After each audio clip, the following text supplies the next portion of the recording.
Welcome to Movie the Podcast. That's right. Movie the Podcast. We are continuing down our trek. We sure are. Liz had, God damn it, Liz had a really good name for this the other day, and I fucking was going to name check it. Now it's gone. Doesn't matter. It'll come back to me. Better than Stir Friday. And after I gave you Stir Friday, we're continuing down this chain of events, and we got to watch Vanya on 42nd Street. Also, there was the Oscars, and fuck them. Who cares? Big winner, Anora.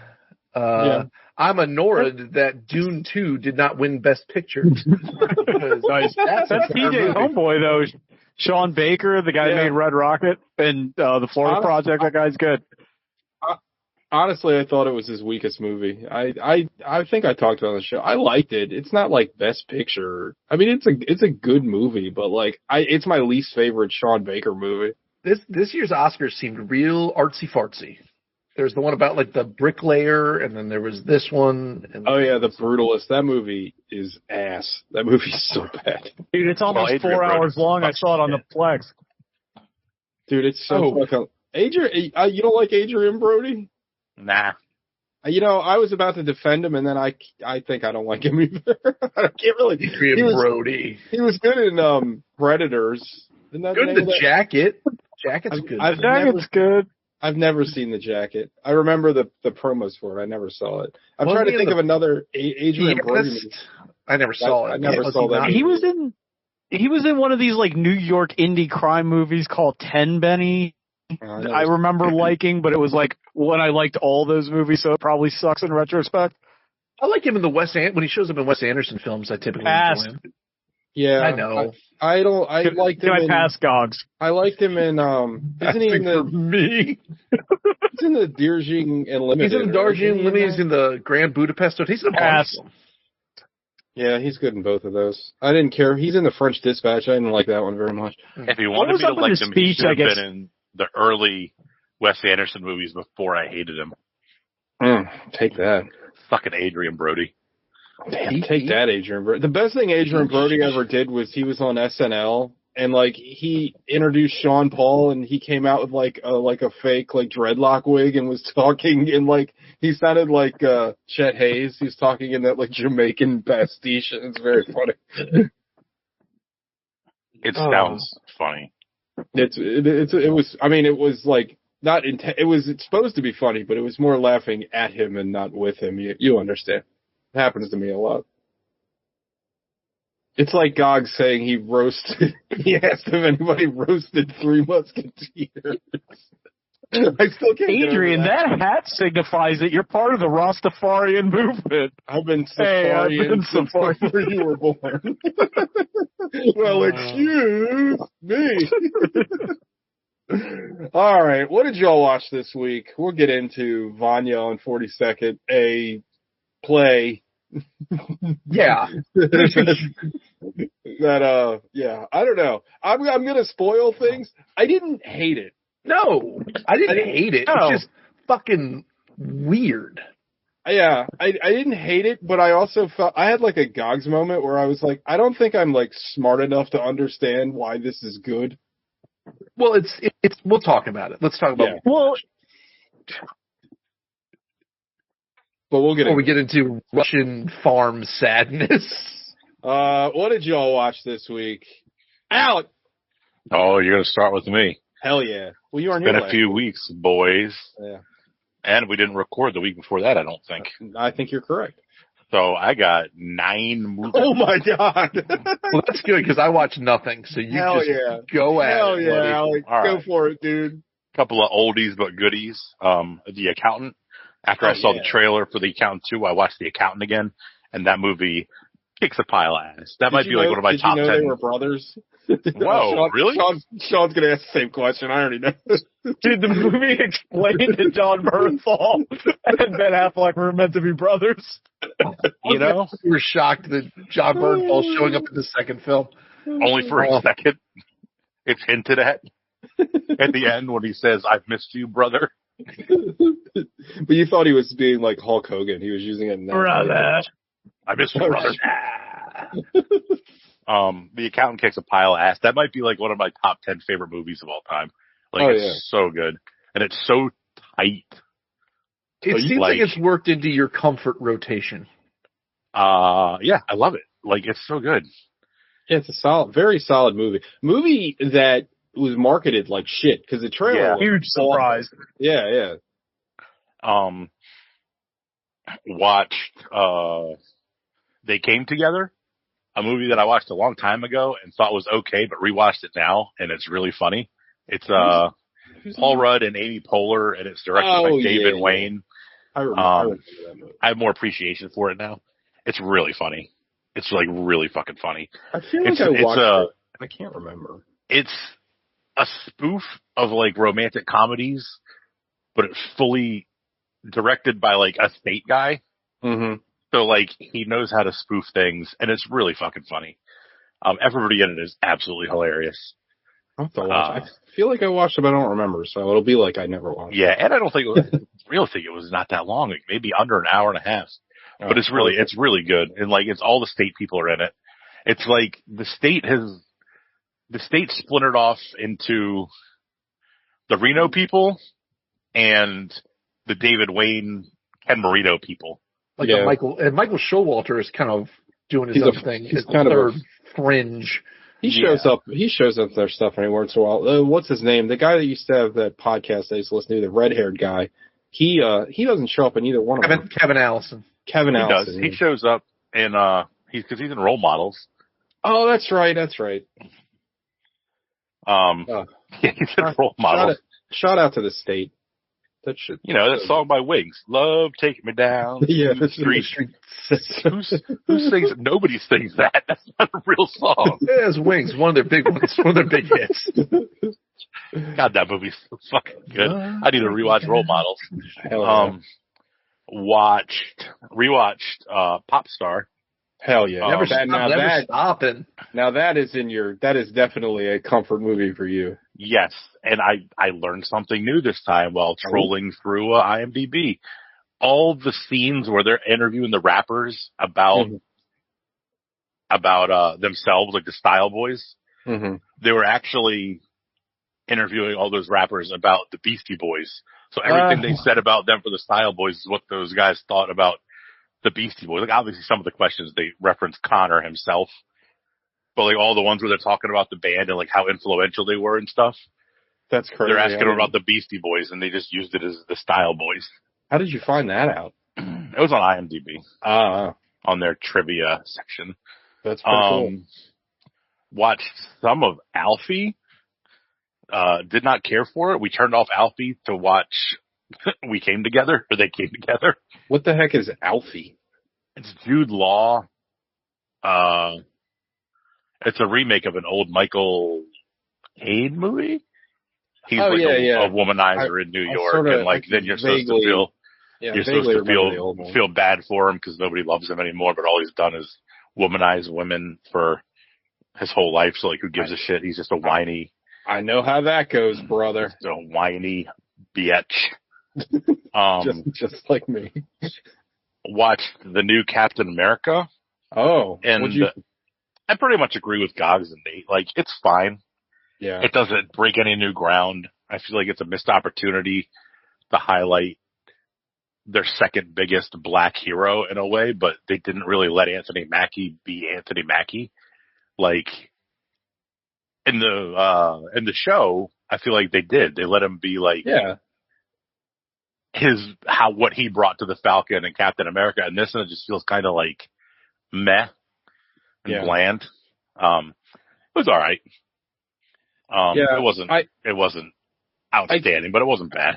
I keep hearing that it's less a sequel to like the Captain America show and more a sequel to the Ed Norton Hulk movie, which is a choice that I just don't even understand. Like it's got both in it. Like,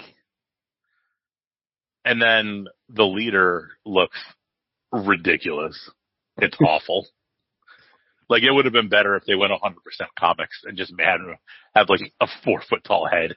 Like, he looks so stupid with whatever they did to his head. Did he have any leader beans? I don't even know what that is. Simpsons reference. Yeah. Jesus Christ. Leader. The leader. They should have done that in the movie. Fishing. I watched Wolfman. Oh, how was that? I've been meaning It's to not watch bad. it. It's all right. It's pretty good. It's not as good as. It's pretty good. It's not as good as The Invisible Man. But it's pretty good. I thought it was. I liked it. Yeah. Did you like? You liked The Invisible Man, didn't you? I loved it. Yeah, I thought that was. Yeah, great. I thought that was really good. This is not quite that good. It's definitely not as good as Upgrade. Upgrade is his best movie. Yeah. Upgrade fucking rocks. It's not bad. It's worth a watch. It's not. I think it's under 2 hours. It's like an hour 45. It really, honestly, is one of the few movies that needed more dialogue. Huh. Like there's so many stretches where it's just like grunting and wolf noises and like hushed breaths of people trying to hide. It's like hanging out with Gogs.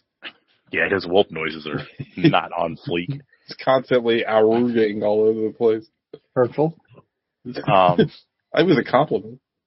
And then yesterday, well, I watched Popstar yesterday too. Yesterday, I got high and just sat around the house all day, and me and Stacy watched a bunch of Lifetime movies. Ridiculous, stupid Lifetime movies.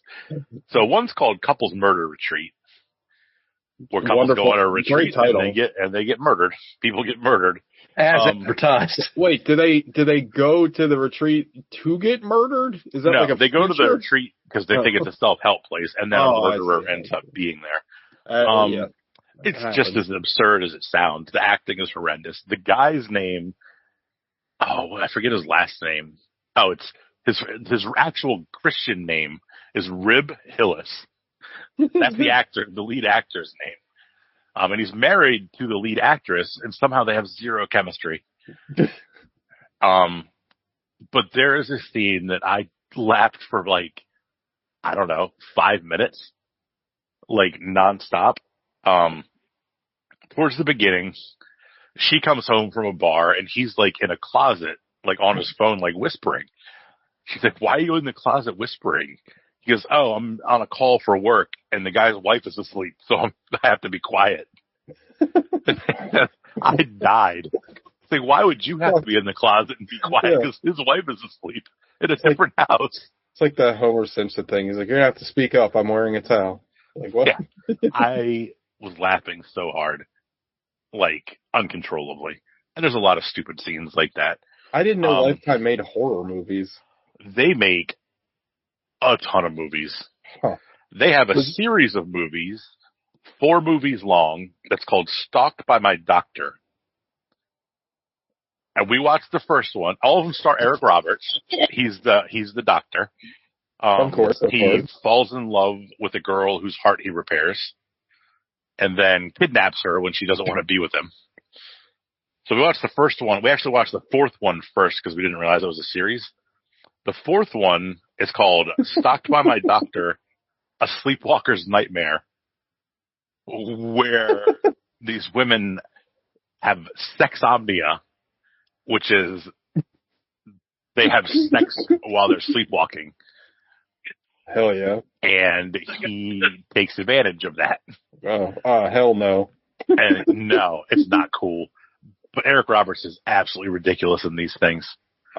He's ridiculous in most things. I can only imagine, yeah. These things are insane. But these insane, ridiculous Lifetime movies are all like an hour and 25 minutes long, and they're all hilarious. I think I asked you this before. They have like an app that you use to watch these, or are they just on? They do. Stacey got like a free week subscription trial thing to it, and that's why we watched a whole bunch yesterday. Nice. There's one that I believe she watched called Gaslit by My Husband's Ghost or something like that. These titles are phenomenal. I mean, they're a step away from like the Chuck Tingle titles, you know? Yeah. But they're also like incredibly specific about what you're about to see. It sounds like pounded in the butt by, you know. I was just called Gaslit by My Husband. But you can't not know what you're walking into based on the titles of the movies. You know exactly what you're going to get. Trigger warnings in the title. 100% they have a movie called Trigger Warning. Like, Sure. They do. It's like a Daily Wire movie. Oh my God. Hell yeah. That's all the movies I watch. We're almost done with this season of Squid Game, and it is excellent. We have one more episode, and then the final season comes out like in June. I need to watch it. It's so good. I love it. And we're getting ready because The Righteous Gemstones comes out on Sunday. The final season, I believe. Hell yeah. And I'm very pumped for that. That show is outstanding. Yeah, that shit. Sean. Oh, I didn't watch shit. Cool. I'm caught up on Severance. It has picked up. The last episode might be the best episode of the show. Yeah, I'll jump in on this real quick because I watched the entire second season all day Saturday because I couldn't stop watching it. I love the show. I think it's fantastic. Like I went in, I finished season 1 on Friday night, and I was like, I'll watch a couple episodes Saturday, and I literally stayed on my couch all day and watched every episode up to 7. I think 7's arguably the best episode of the entire series. I don't know. The finale of season 1 was like incredibly good. I love the show. It almost could stand alone from the show as a movie unto itself. It's that good. I was talking to you. I think part of my problem with the pacing of the show is there was like a 2 or 3 year break between season 1 and season 2. Yeah. So I watched all of season 1, and like it felt like it took forever for season 2 to kind of get back to where it left off. Yeah, it's one of the benefits of binging it all at once and not having to wait. You know what I mean? Like, so I didn't have any of those complaints. But I understand. Is Daredevil out yet? That comes out tomorrow, I think. Oh, okay. I'm excited about that. But no, I didn't watch anything else. I know Gogs didn't watch anything, so TJ. I watched all of Severance, which I mean, I'm like obsessed with the show now. Like, I love it. I think it's really good. I'm shocked it took me so long to watch it, but I really like it. I watched, hold on. I had the fucking thing up on my phone because the title of this is cumbersome. I watched Twilight of the Warriors Walled In. It is a martial arts movie / epic about the walled in city of I already forgot the name of the damn walled in city.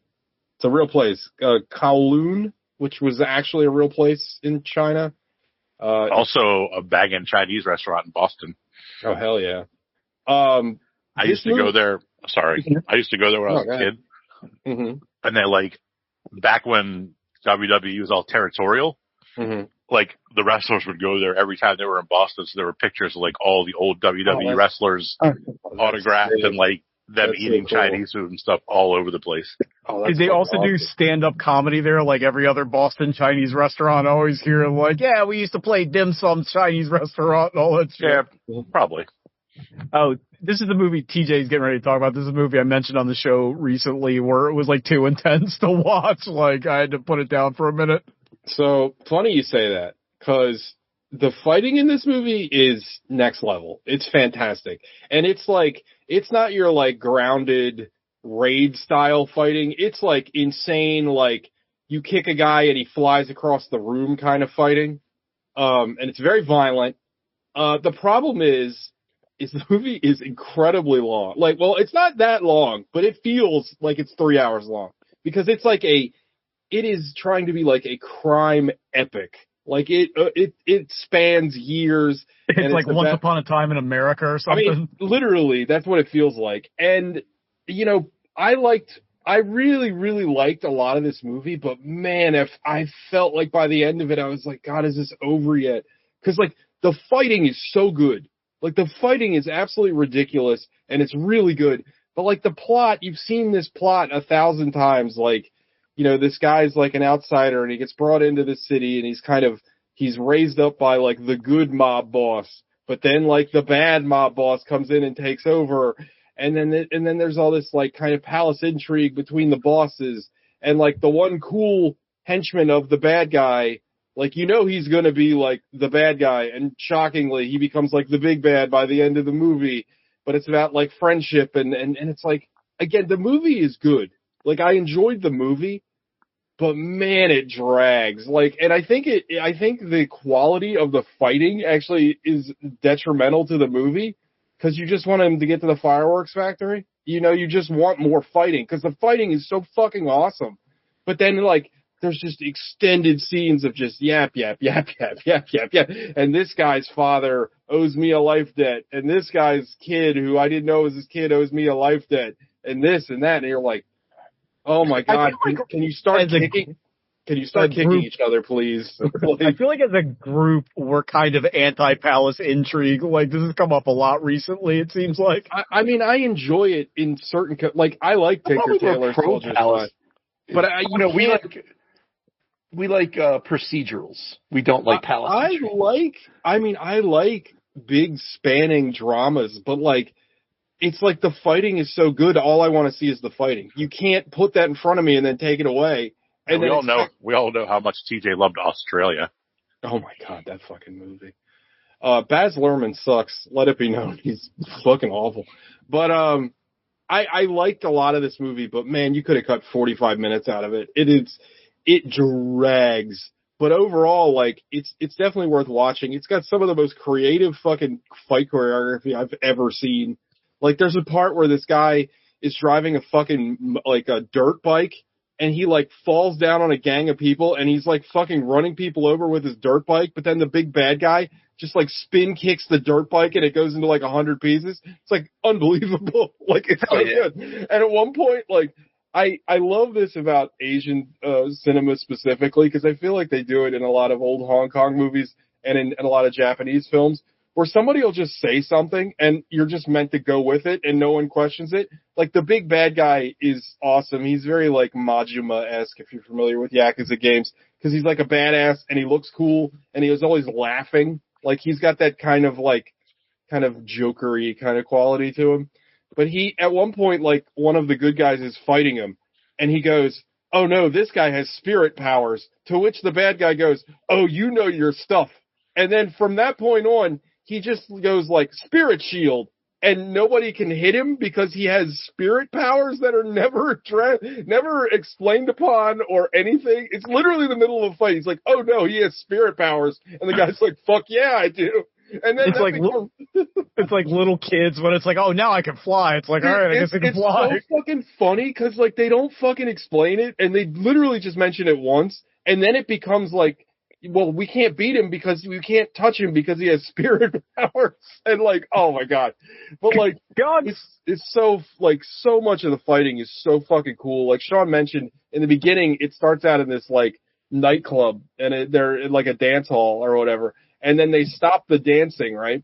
And they're like, okay, everybody get your bets in. And they have this fucking, like, fight in the middle of the dance club. But before they do, they put glass all over the floor where the two guys are fighting. And like Sean said, there's one point where the main character literally drags his fist across the glass and then punches the guy. You're like, fuck yeah. There's so many, like, fuck yeah moments in this movie. I just wish it was a little shorter and a little less of, like, the high drama. Cause I'm sorry, I don't care. I just want the kicking and the fighting. Like, I don't, like, I feel like that article I read about Donald Trump where he found Bloodsport to be boring because, like, there wasn't and he just fast forwarded the fighting. I kind of felt that way about this movie.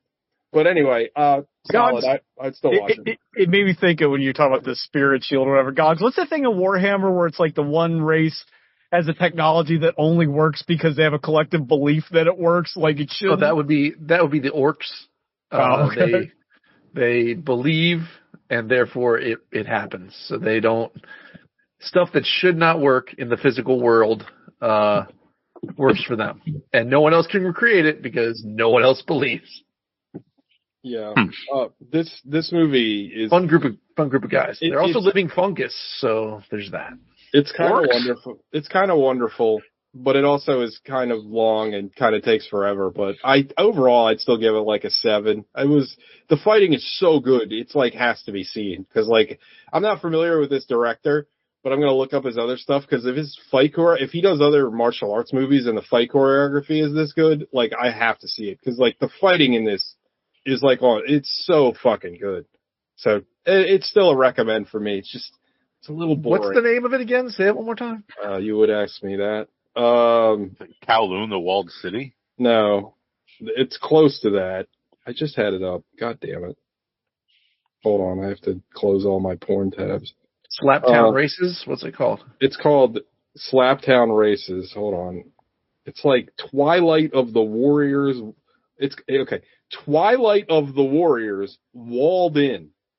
Awful title. Absolutely horrendous title. It's a real, yeah. But great. I mean, like I said, as far as action goes, one of the best, like, martial arts movies, action-wise, I've seen. This movie cost $300 million in China, so they put a lot of money into this fucking movie. $300 million American? It says Hong Kong dollar. I'm not sure what the exchange rate is, but I imagine that's still a lot of money.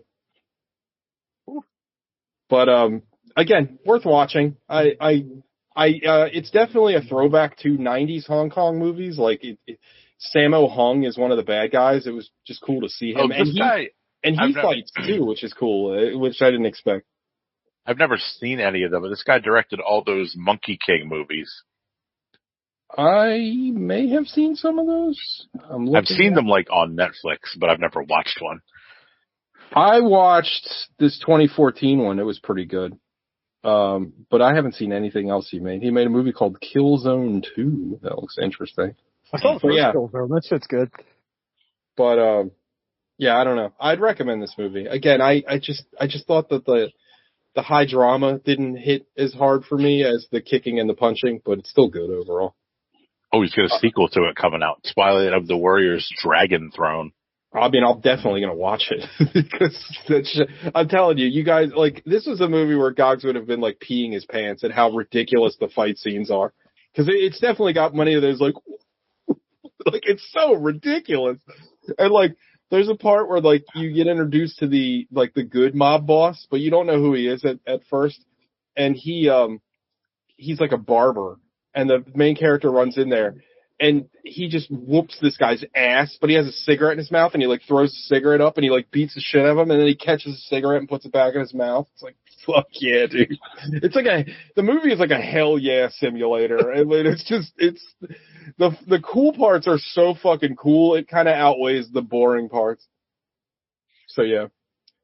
That's everybody, right? Yeah. Oh, I did. Liz did confirm her. So I texted her. I was like, what'd she come up with? Originally, she was trying to pull something out. It's like 6 Degrees of Saving Private Ryan. I was like, no, that wasn't it. That was close, though. It's not bad. But she was calling it the Pepe Sylvia year because of all the lines connecting everything. This whole floor is Pepe Sylvia. This is a Pepe, yeah. But anywho, Vanya on 42nd Street. Are any of you familiar with this play? Like, I've heard of Uncle Vanya, but so have you seen how did you get exposed to Uncle Vanya before? I was in it. For real? Yeah, I had to take I was short on fine arts credits in high school, so I had to take a drama class, so we did the... Who'd you play? Did you play, Waffles? Tell me you were Waffles. Yeah. No, the doctor. You played the doctor? Oh, you are a sex the sexy doctor. Yeah, that makes sense. That checks out. Don't ask me anything about it because I barely remember. This is going to be a very limited reference, but this play makes me think of, is it a Plague Tale Requiem? What is that super depressing PC game? Yeah, the one about the brother and the sister, yeah. Yeah.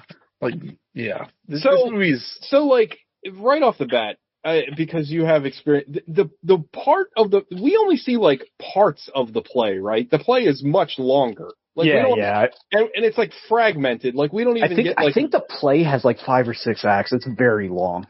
Yeah, because we don't even... we're kind of, in media res of the play.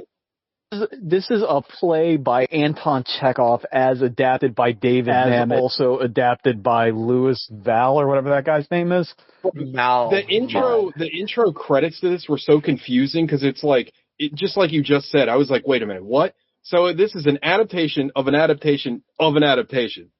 It's like the filming of an adaptation of an adaptation, I guess would be the best way to put it. Chekhov is the playwright that we get the gun from. The gun, yeah. Of course.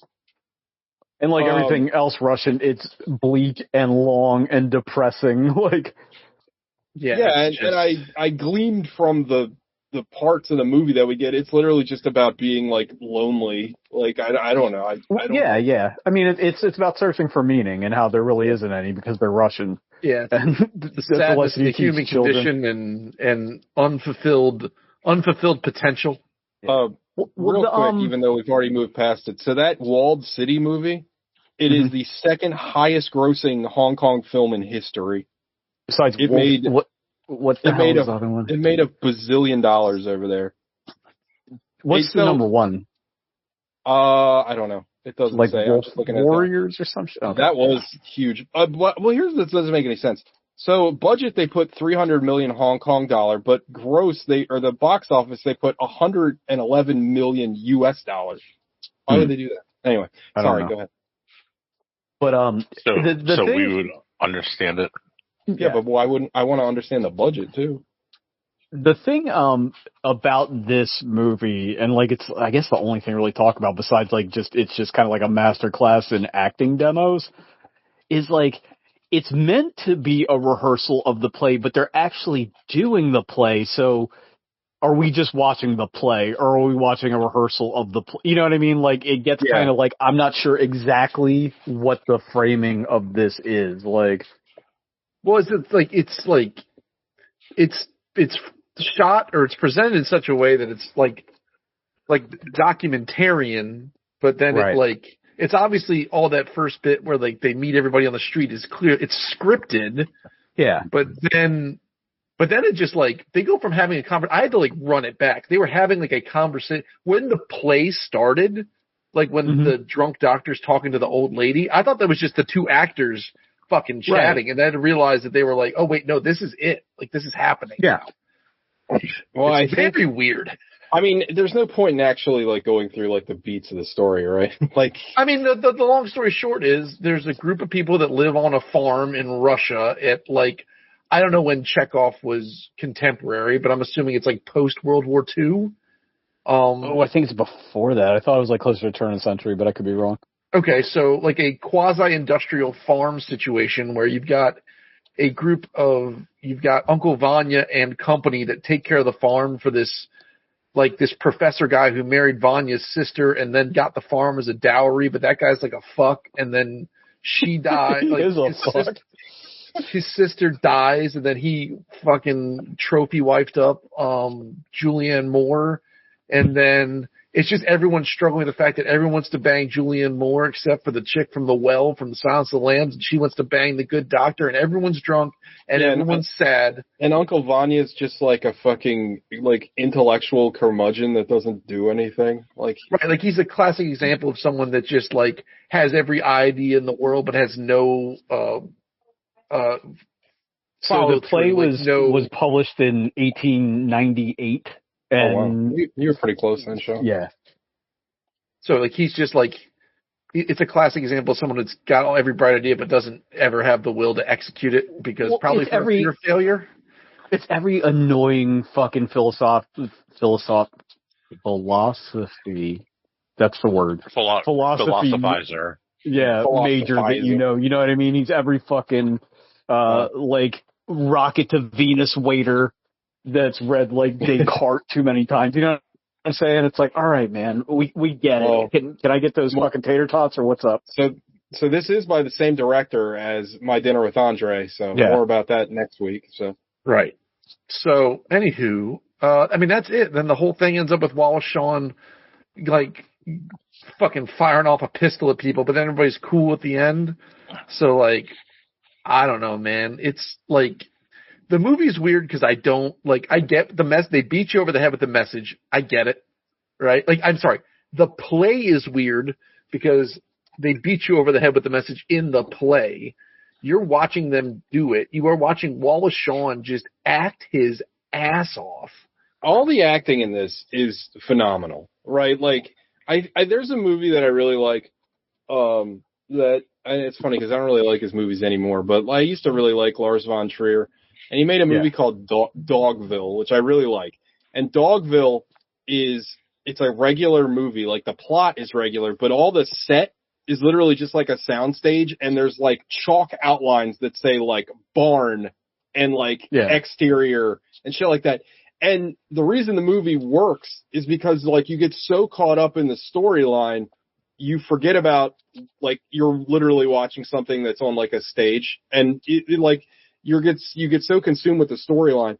And I think that's kind of what this movie's trying to do. I think it's like taking away the artifice of like a set and all this other things and the usual trappings of a movie. So you just pay attention to the words that, and the acting. I don't know. It's kind of discordant though, because like I don't know how to put this, but it's like the most beautifully shot movie I've ever seen with nothing going on at the same time. Yeah. You know what I'm saying? Like it looks very great. well.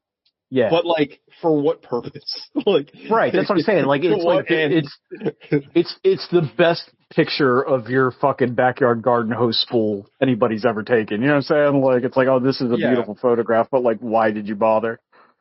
Yeah, I mean I said it at the beginning of the show, but I feel like I'm not smart enough to understand the intentionality of this movie, right? Like I don't even know why you'd make this. Like, I think what it was is Walshawn's a theater guy. That other dude from My Dinner with Andre is a theater guy. And it's like, hey, we want to put this play on. How can we get this as a movie? And it's like, well, we'll just do it this way, I guess. Like, because I find like actual like film, like I'm not a big theater person anyway. I know Alec enjoys a musical here and there, but fucking, watching a filmed play, like I don't know if you ever watched a play that was filmed on stage, is fucking death. Like it is impossible to watch. I hate it.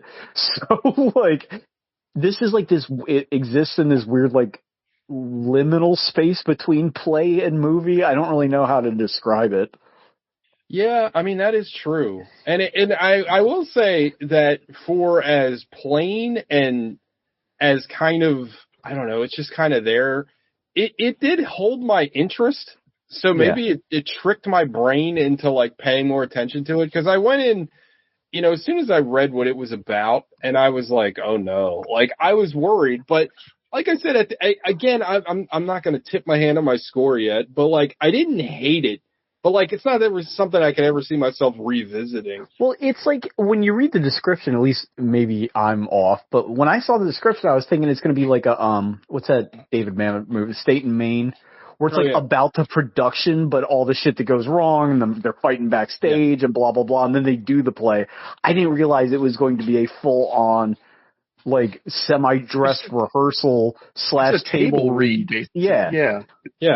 It's very odd. And I mean, I guess in a way, it's so like, I guess something should be said for the fact that it's such a weird idea. Like, I don't know if that necessarily is a good thing, but like, it's different. I will give you that. I mean, if it was just like filmed on a stage, I would have killed myself. Like, no way I'm watching this whole thing. So like, I guess that worked for what it was. I don't know.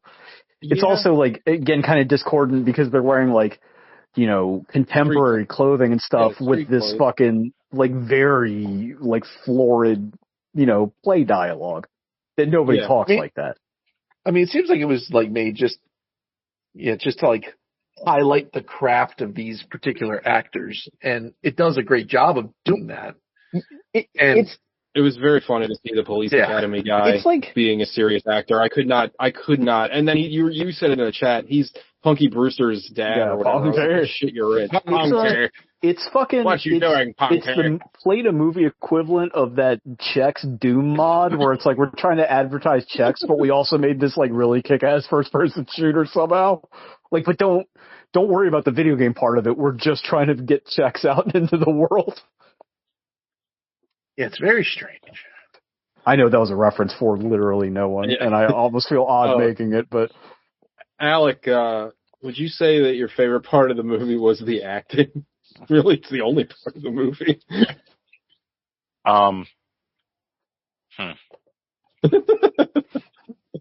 Yeah, it's as far as head scratches go. It's a humdinger.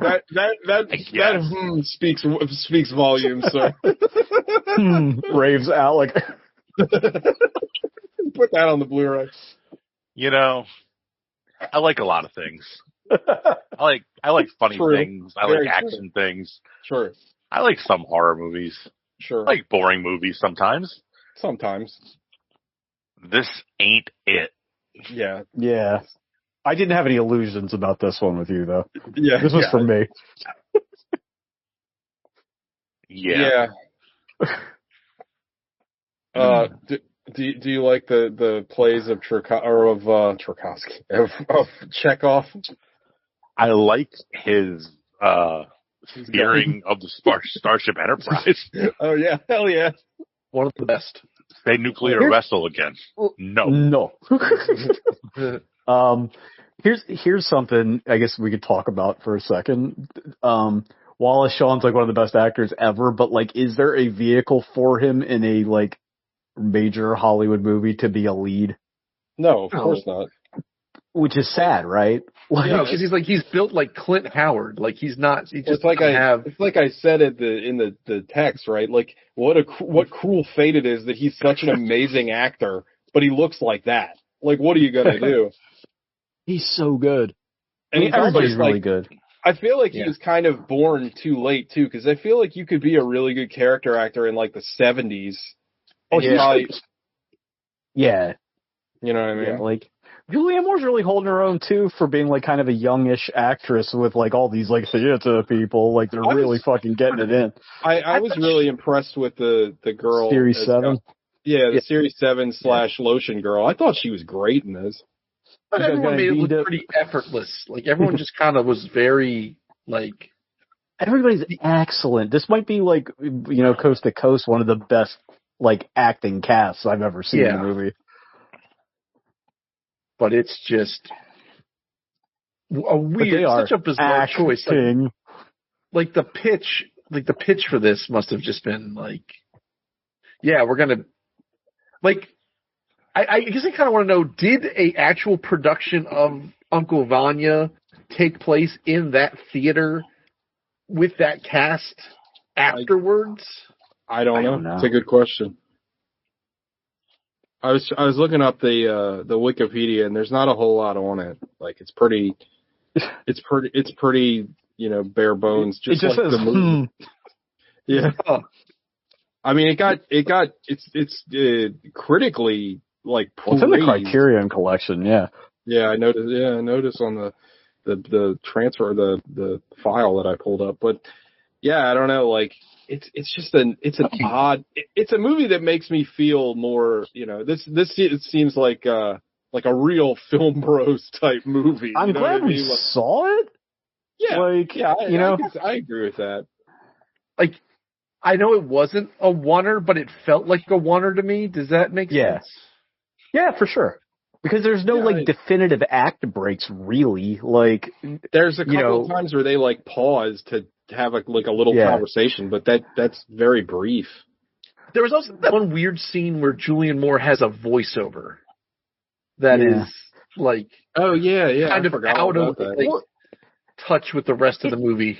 It's also one of those things where it's kind of like nothing happens. They're just kind of bullshitting around, and then Wallace Shawn shoots off a couple rounds, and then they sign over the farm, and like that's the whole thing. It's like, wait, what? What the Jews now? Well, it's like I said in the beginning too. Like you don't even get the whole play. You're kind of like stuck. Like I don't even because I remember at one point they stop, and the director is like, oh, now a couple of months pass, and like you know that things have transpired and all, but like I don't know. Like it seems like they just seems like they kind of started it at like kind of a weird point and ended it at like a weird point. Yeah. Like the ending feels like the ending, but like the beginning does not feel like the beginning, if that makes any sense. Yeah. I think it just sort of happened. I mean, I know nothing about the original play. I assume we saw the whole thing, so now it's interesting that we did not. Yeah, I don't know. Anything else we want to add? This was a very short show. Alec, you got anything left in the tank, buddy? Yeah. You know what the ultimate problem with this movie is that somebody, whether film bro or girl or theater, person, has film bro is gender neutral. has forced someone to watch this on a date. Like, can you imagine? Oh my God. I can't. Oh my, that would be awful. You want to Netflix and chill Vanya on 40 seconds? Well, and it's a nightmare too, because the person who has, suggested has not only seen this movie and play, but has been in it 5 times. The other person has no idea what's going on and wants to ask questions, and they're like, shh, the whole fucking time. Like, it's just a fucking shit show. This date that I've made up in my head is awful. How they would have done it better, or this is how I did it. All right. 5 knuckle shuffle time. Sean, is your pick, Sean? 6? Like, I can't, it's not unforgettable, because, like, I still don't exactly know what the structure of this is. Like, that's like, this is the first time I've ever been kind of confused as to, like, what am I watching in a way, like, what, is this a play, or is it a movie, or is it, like, what's going on? And the acting is too good, and it looks too good. Like, it's too competent to give it, like, a shitty score. Yeah. But it's also not, like, interesting. Rating it as a movie, it's like a 3. But, like, performance-wise, it's so good. Like, and I guess, we're watching it as a movie, not as, like, a tech demo for Wallace Shawn. Tech demo for acting, yeah. Basically, like, I don't know, it's like a 6.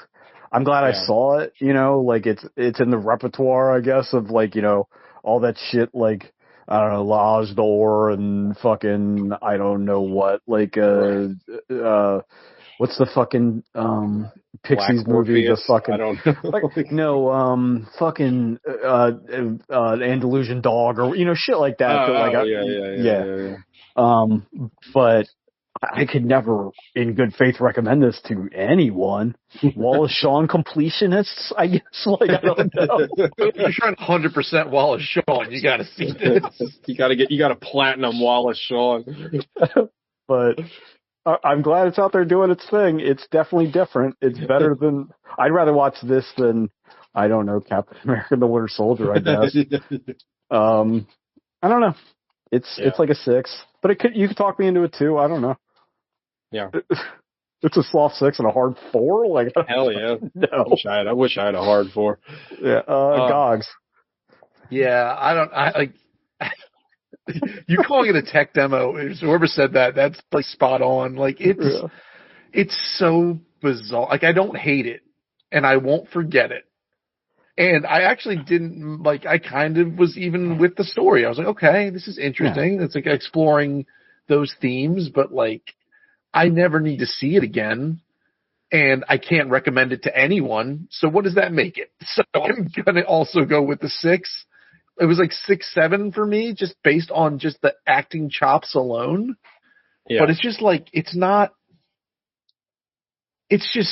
like, it's barely a movie. What was the other movie we watched that just wasn't a movie? The one with like the land sharks you gotta or be whatever? More specific. Oh, Shark Exorcist? No, I think it was just called Land Shark. Yeah, it was like it was just something just like, what the fuck? This feels like it feels like extra features on a Blu-ray more than it feels like a movie. Like, but it's like if somebody made a podcast and released it on vinyl. Like, yeah, like, there's a lot of effort. Amazing.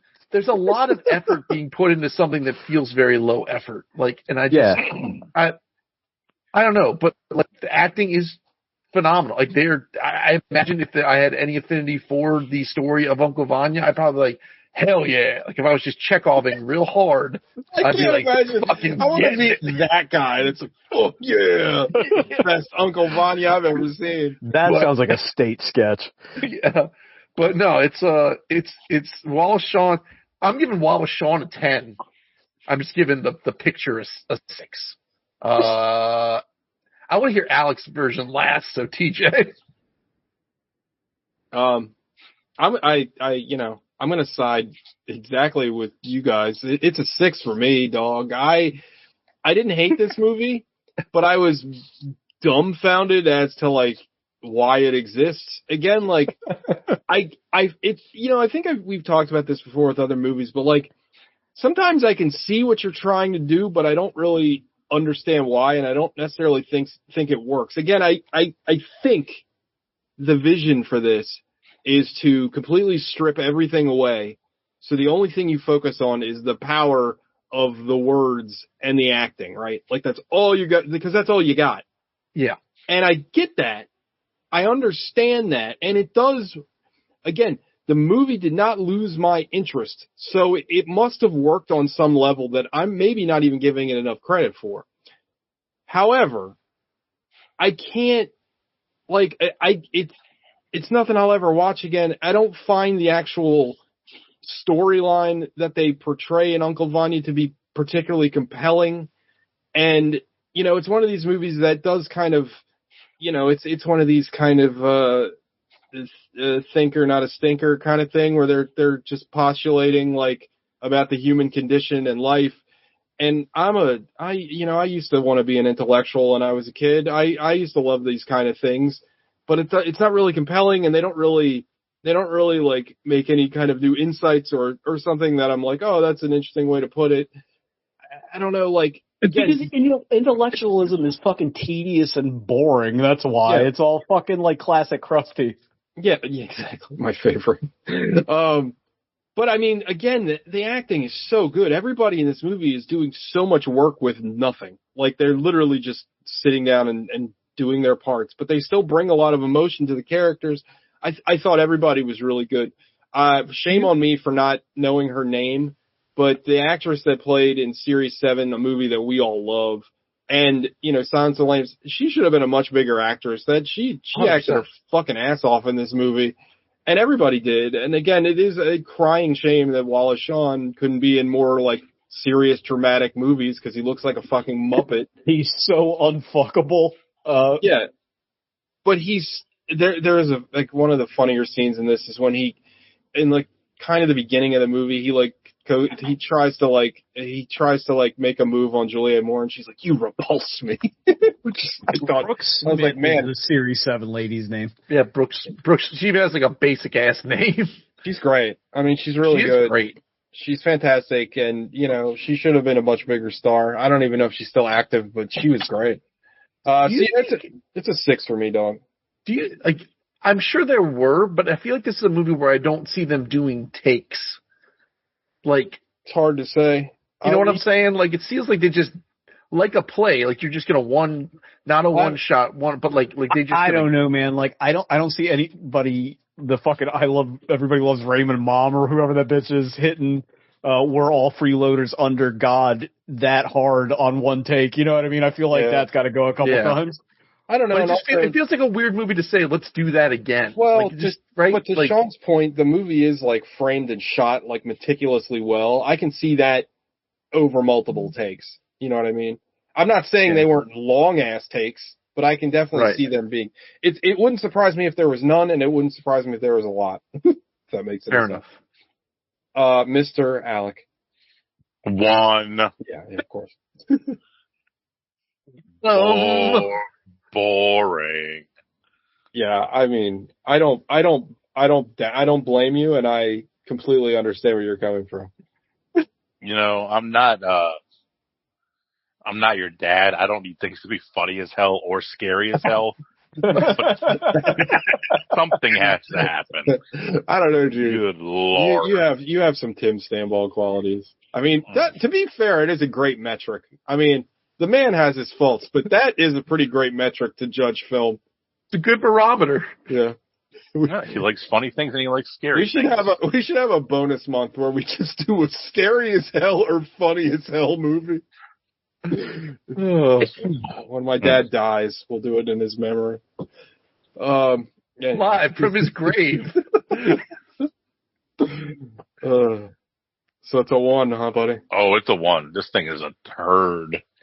And if I heard correctly, don't expect too much different next week. Well, next week it's an actual movie, but it's very dialogue heavy. I'll say that. But it's more of a movie. Well, and it's even better because there's only 2 people talking the whole movie. That is very true. So Alec, next week's movie has a cast of 4 people next week, and it's your pick to go off of that. So they've painted you into a corner, brother. You can pick another Wallace Shawn movie. Absolutely not. This is a stress test. This was let's see how far we can mash this until it squeezes. Yeah, Sean's really testing the limits of this format. All right, so that is Vanya on 42nd. Next week, a movie that we've brought up on the show probably 100 times at least, probably more. Wallace Shawn and one of the other guys in this movie, right? Am I wrong, Sean? Wasn't one of the other guys in this movie? And yeah. Also, I will put this out there with you guys no hesitation. We are the only podcast to review Shark Exorcist and Vanya on 42nd Street. No chance anybody else has ever done that. Phenomenal range on this podcast. Yeah, that's talk about painted into a fucking corner. Yeah. The two other guys next week have both only been in two things, one of which was the same movie. Yeah. Oh, y'all gonna get it. Don't you worry. Oh, I know what it is. Never mind. You already got one? Yeah. Okay, cool. Yeah, so next week, My Dinner with Andre. I've been kind of excited, actually. I full disclosure, I like that movie, so same. Yeah. Maybe I haven't watched it in years. Also, it's you got to give it up. It has a great Simpsons joke. Martin playing the My Dinner with Andre video game. Tell me more. All right, that's an observation button. All right, that's the show. Next week, My Dinner with Andre. So yeah, everybody have a good week. Alex already gone. Alex already committed to leaving. Delivery on turd fucked me up. It was pretty funny. I mean, I did not expect him to like this movie. I didn't expect to like this movie, and I liked it more. I don't even know if I do like this movie. Yeah, I'm with you on that. I'm sitting with it. What if I go back to watching it?